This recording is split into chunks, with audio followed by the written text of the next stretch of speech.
Bom dia a todos, meu nome é Vinícius Ferrari, eu sou pesquisador do mestrado em sustentabilidade da PUC Campinas e eu vou estar apresentando esse trabalho, as redes de colaboração científicas relacionadas ao desenvolvimento de vacinas contra a Covid-19. O trabalho também conta como autores com Bianca Martinelli, discente da PUC Campinas, e meus colegas de departamento, professores Cândido Silva Filho e Marco Jorges. Bom, analisando o contexto do trabalho, todo ano o World Economic Forum ele traz um relatório dos principais riscos que abrangem a sociedade. E os riscos eles são avaliados de acordo com dois parâmetros, impacto e probabilidade de ocorrência. No relatório de 2021, o evento considerado de maior impacto para causar colapso na sociedade foram as doenças infecciosas, as pandemias. Isso foi feito no calor da Covid-19, mas é importante ressaltar que, com relação a essa dimensão de probabilidade de ocorrência de novos eventos para os próximos 10 anos, as pandemias estão em quarto lugar, atrás apenas dos eventos climáticos extremos. Então, isso coloca em xeque o seguinte, que a adaptação da sociedade frente a novas pandemias é uma condição crucial para se atingir o Objetivo de Desenvolvimento 3 da Agenda 2030, ou seja, garantir a saúde e o bem-estar para todo mundo. E isso não pode ser feito sem a participação da indústria de vacinas. Então, alguns fatos estilizados sobre a indústria de vacinas e sobre a propriedade intelectual. O desenvolvimento de uma vacina ele necessita compilar diversas tecnologias complementares. Então, para tanto, as empresas elas necessitam se articular a redes de colaboração científica com universidades e outros laboratórios, de modo a conseguir o acesso a todos esses blocos necessários para o desenvolvimento de uma nova terapia vacinal. Essas redes de pesquisa elas são constituídas a partir de patentes, tecnologias patenteadas e dos contratos de licenciamento cruzado em torno dessas patentes que englobam várias empresas. E o que a pandemia de Covid-19 evidenciou? Que os países cujas empresas estavam mais articuladas essas redes de pesquisa, eles foram os primeiros a iniciar e completar o processo de imunização das suas populações. Então, dada a importância do tema, o objetivo desse trabalho é analisar por meio de depósitos patentários os processos de pesquisa, patenteamento e transferência tecnológica que possibilitaram o desenvolvimento das vacinas de RNA mensageiro utilizadas para imunizar a população contra a Covid. Uma vacina de RNA, como é que ela funciona? Você insere moléculas de RNA mensageiro nas células humanas e essas moléculas vão instruir as células a produzir as proteínas capazes de imunizar o organismo contra a Covid. O estudo era exploratório e descritivo, tá? A construção do banco de patentes se deu por meio de uma pesquisa Alexa no Derived Innovation Index e nós utilizamos o que? Esses termos Lexos apontados aqui, que de acordo com um trabalho publicado na Nature, são os temas-chave para designar as principais tecnologias que contribuíram para o avanço das vacinas. Nós também utilizamos aqui dois indicadores de importância tecnológica das patentes, as citações posteriores e amplitude das famílias de patente. Esse último detalhe é importante porque bancos de patentes, na verdade, são cemitérios de patentes. O que quer dizer isso?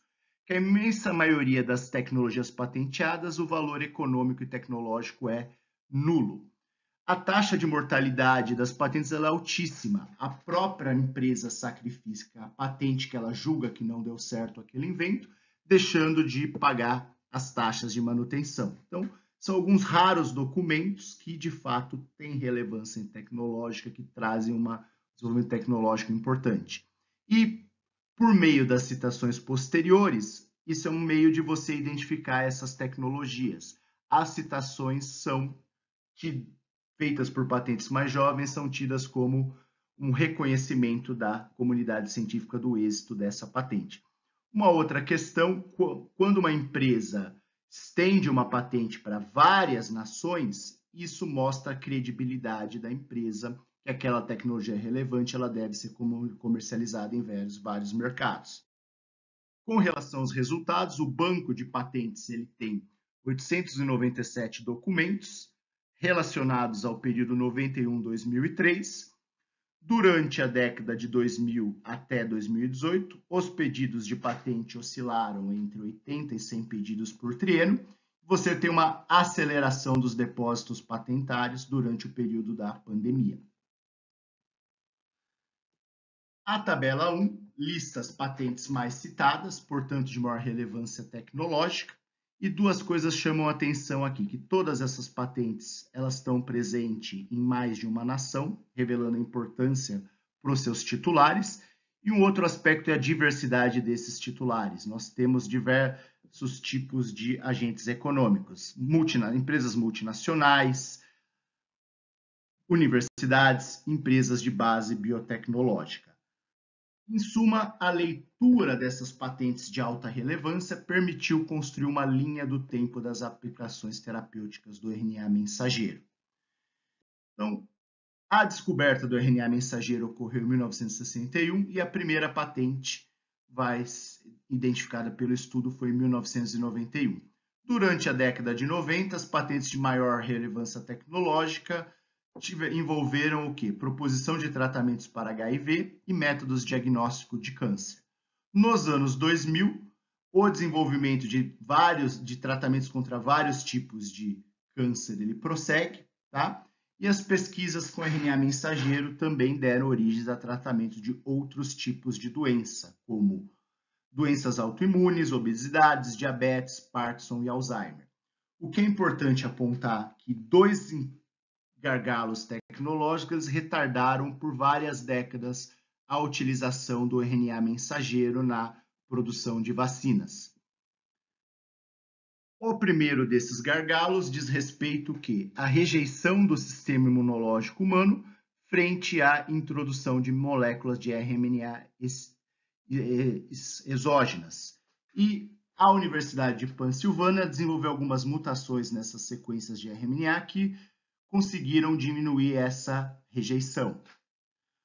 Por outro lado, um segundo gargalo é que por muito tempo não existiam métodos eficientes para você inserir essas moléculas de RNA mensageiro nas células humanas, até que a Universidade de British Columbia desenvolveu cápsulas de gorduras que se mostraram exitosas em proteger as moléculas de RNA contra a destruição e inseri-las nas células humanas.